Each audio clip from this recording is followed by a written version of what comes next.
Oh, there it is. There it is. It's going now. Hey, it's recording now. Okay, this is an outtake now. It's terrible. Is my head within the frame? Move over a little bit. This way? That's perfect. Perfect. That's the center right there. All right, here, catch. That's a hole in one. Thank you. Yeah, that's nice. Okay. Hey everyone, this is Dr. Van Dyken from Spinal and Sports Care Clinic. We are all most likely stuck at home in some way or another with the outbreak of the COVID-19 virus.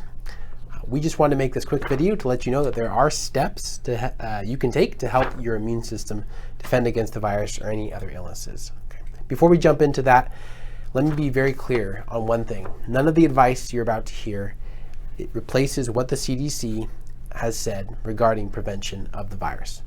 Avoiding large crowds, practicing social distancing, washing your hands, and self-quarantining if you are ill are still critical. This advice is a supplement, not a replacement. With that out of the way, let's get to it. There are three main areas to focus on. First, sleep. Sleep is critical to a healthy body and to a healthy immune system. You need both quantity and quality. You should get 6 to 8 hours per night. Quality-wise, a good thing to help you get a good, deep, restful sleep is to avoid blue lights. As much as you're going to want to binge Stranger Things, you should really turn the TV off at least an hour before bedtime. Hang out with your family, hang out with your friends if they're over, play some board games, read a book, avoid blue light so you can get that deep, restful sleep that's reparative and restorative to our bodies. Second, diet and nutrition. Eat well, right? Eat leafy greens, eat vegetables, eat fruit. Don't eat over-processed junk. Don't eat boxed foods. Don't eat overly simple carbohydrates. Avoid that stuff. Strengthen your immune system, all right?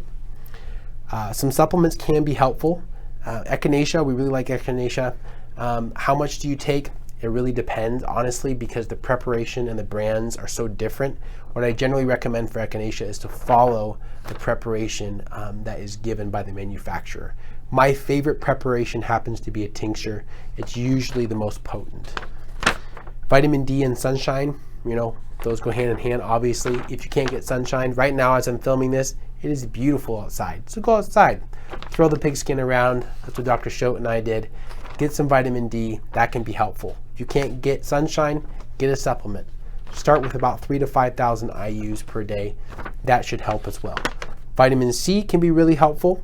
I recommend people start with about 0.5 gram a day. You can move up in 0.5 gram increments. Some people get discomfort at 1 gram. Some people, they can go, like me, can go all the way up to 3 or 4 grams. Hydrate a ton. Hydrate, hydrate, hydrate. All the people who have had the virus and are recovering, they are all drinking a lot of fluids. Dehydration is not your friend. It's not the friend of the immune system. Keep your body hydrated. And finally, move around. Pooling blood from sitting too much, it's not good for your body. Exercise, movement, it actually stimulates the immune system. I hope that helps. Those are some simple tips that you can take.